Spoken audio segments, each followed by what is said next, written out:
당신이 세상 속에서 점점 낯설게 느껴지고 사람들과의 대화가 예전처럼 맞지 않으며 관계가 하나씩 끊어지는 이유는 단순한 사회적 거리 때문이 아닙니다. 그것은 하나님이 당신을 분리시키고 계시다는 신호입니다. 하나님은 선택한 자를 세상 속에 오래 머물게 두지 않으십니다. 당신이 세상 속에서 너무 자연스러워지는 순간 하나님은 그 익숙함을 깨뜨리십니다. 다니엘은 왕의 궁정에서 가장 총명한 자였지만 왕의 음식과 포도주를 거절했습니다. 그는 세상 속에 있었지만 세상의 방식을 따르지 않았습니다. 그래서 외로웠습니다. 그러나 바로 그 고립이 하나님이 그를 높이 세우시는 통로가 되었습니다. 하나님은 당신을 분리시키실 때마다 당신 안의 중심을 드러내십니다. 사람과의 관계가 약해질수록 하나님과의 관계가 깊어져야 합니다. 세상은 당신을 잊어가지만 하나님은 그때 당신을 새롭게 기억하십니다. 요셉도 마찬가지였습니다. 그는 형제들에 의해 팔려가 노예가 되었고 감옥에 갇혔습니다. 그곳에서 사람들은 그를 버렸지만 하나님은 그의 이름을 기록하셨습니다. 요셉은 인간적으로 철저히 고립된 자리에서 하나님의 계획 안으로 들어갔습니다. 당신의 고립도 마찬가지입니다. 그것은 단절이 아니라 이동입니다. 하나님은 당신을 사람의 손에서 떼어내어 자신의 손으로 옮기십니다. 당신이 붙잡던 것이 떨어져 나갈 때 그것은 상실이 아니라 재배치입니다. 하나님은 당신을 안전하게 숨기십니다. 엘리야는 갈멜산에서 큰 승리를 거둔 직후 사람들에게 쫓겨 호렙산으로 도망쳤습니다. 그는 세상에서 가장 강력한 선지자였지만 가장 외로운 사람으로 숨어들었습니다. 그때 하나님은 세미한 음성으로 그에게 말씀하셨습니다. 바람에도 지진에도 불에도 아닌 조용한 음성 속에서 하나님은 그를 새롭게 세우셨습니다. 엘리야의 고립은 실패가 아니라 재소명의 순간이었습니다. 하나님이 당신을 세상에서 분리시키는 이유도 같습니다. 하나님은 당신을 다시 부르기 위해 조용히 사람을 멀리 하십니다. 에스더는 왕후가 되었지만 아무도 모르게 금식을 선포하고 홀로 하나님 앞에 엎드렸습니다. 모든 시선이 그녀를 향해 있었지만 진짜 싸움은 아무도 없는 자리에서 벌어졌습니다. 세상 속의 고립은 언제나 하나님의 무대입니다. 그곳에서 하나님은 사람을 새롭게 빚으십니다. 당신이 외롭다고 느낄 때 하나님은 그 외로움 속에서 당신을 다듬고 계십니다. 세상은 당신을 평가하지만 하나님은 당신의 내면을 연단하십니다. 세상은 결과를 보고 판단하지만 하나님은 과정 속에서 당신의 믿음을 세십니다.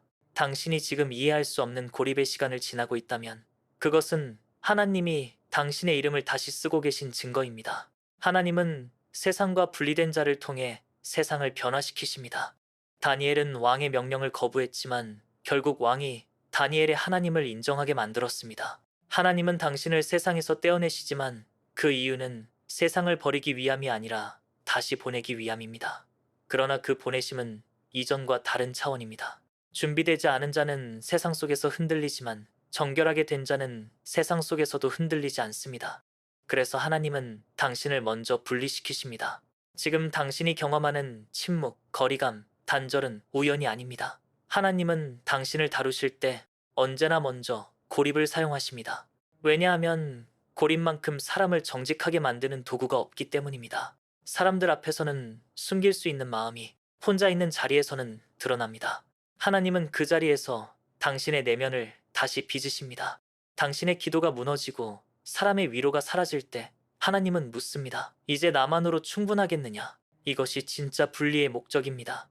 하나님은 당신이 세상에서 의지하던 모든 것을 내려놓을 때까지 기다리십니다. 그 후에야 새로운 길을 여십니다. 하나님은 고립된 자를 통하여 하나님의 일을 이루십니다. 세상은 그를 버린 것 같지만 하나님은 그를 들어올립니다. 요셉은 감옥에서 해석한 꿈으로 인해 바로의 왕좌 앞에 섰습니다. 하나님은 감옥을 통로로 사용하셨습니다. 마찬가지로 당신이 다쳤다고 느끼는 지금의 현실도 하나님의 계획 안에서는 길이 됩니다. 닫힌 문이 당신을 보호하고 있을지도 모릅니다. 하나님은 고립을 통해 당신을 보호하십니다. 불필요한 사람, 불필요한 말, 불필요한 시선에서 당신을 멀리하게 하십니다. 세상은 그걸 소외라고 부르지만 하나님은 그것을 성별이라 부르십니다. 당신이 지금 격리된 듯 느껴진다면 그것은 하나님이 당신을 정결하게 구별하고 계시다는 뜻입니다. 하나님은 세상과 너무 가까운 사람을 쓰시지 않습니다. 당신이 세상에서 멀어질수록 하나님은 더 가까이 오십니다.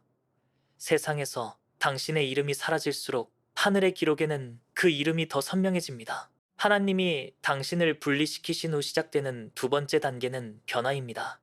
고립은 끝이 아니라 변형의 시기입니다. 하나님은 당신을 세상에서 떼어낸 후 그 고요한 자리에서 당신의 내면을 새롭게 만지십니다. 그분은 당신이 스스로 아무것도 할 수 없다는 것을 인정할 때까지 기다리십니다. 인간의 능력과 자존심이 모두 무너질 때 하나님은 그 자리에 새로운 영적 기초를 세우십니다.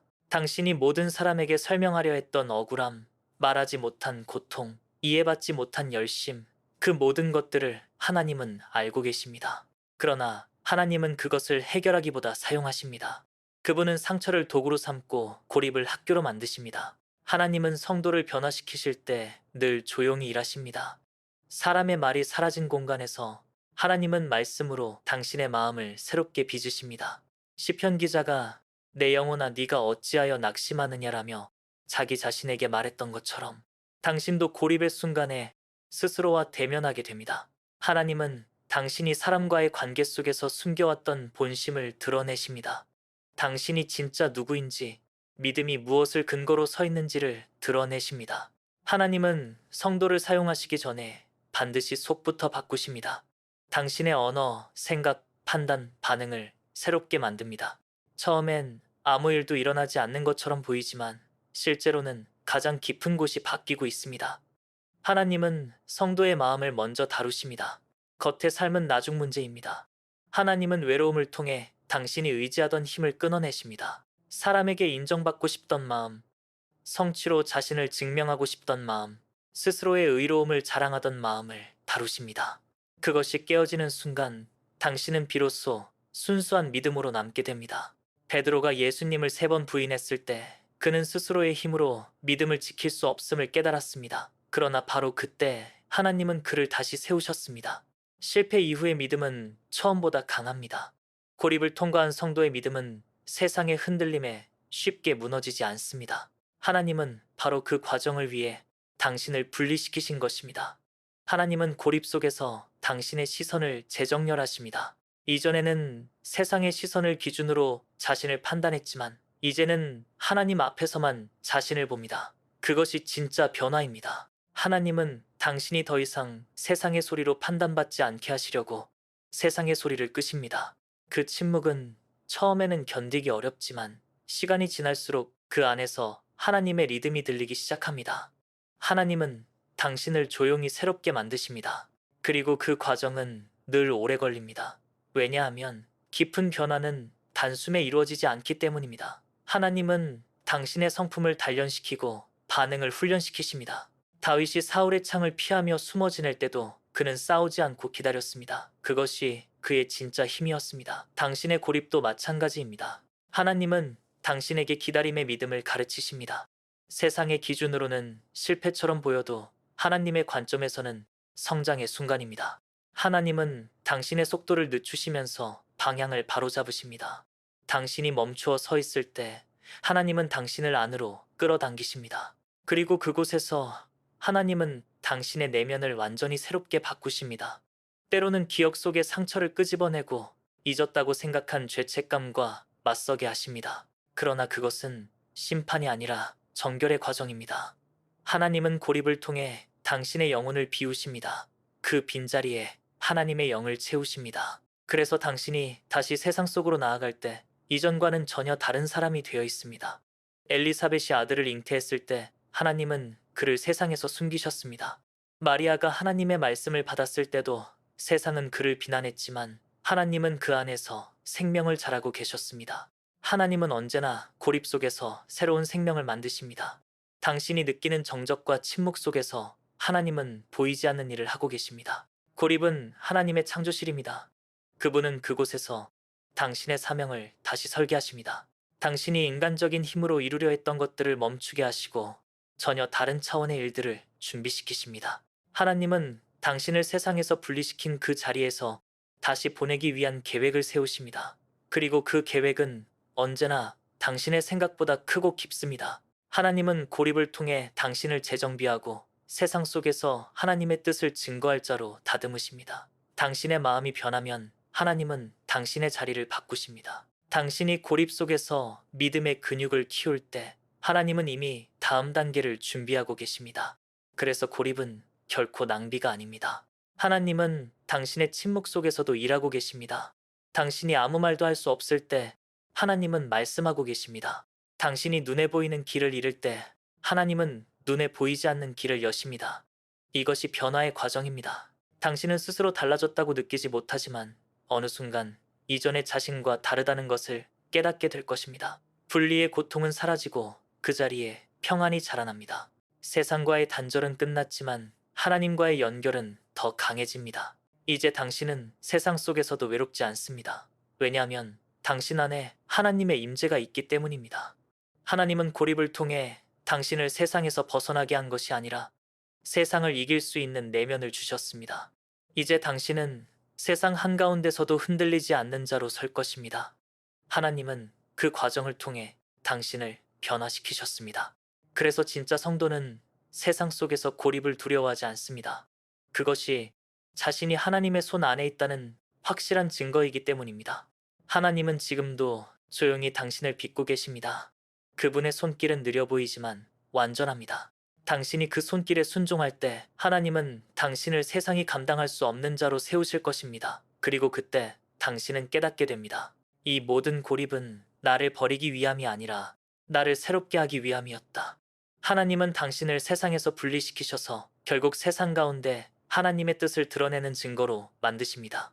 그것이 고립을 통해 성도를 변화시키시는 하나님의 방식입니다.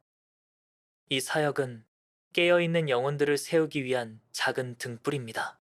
당신의 기도와 멤버십 후원이 이 불빛을 지켜줍니다. 하나님 나라를 세우는 동역의 손길로 함께 해주세요. 오늘 영상이 당신의 마음을 흔들었다면 그건 하나님께서 지금 당신을 부르고 계신다는 뜻입니다.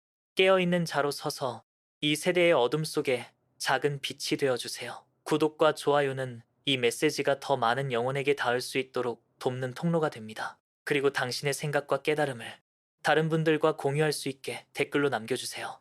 당신의 한 문장이 또 다른 영혼을 깨울 수 있습니다.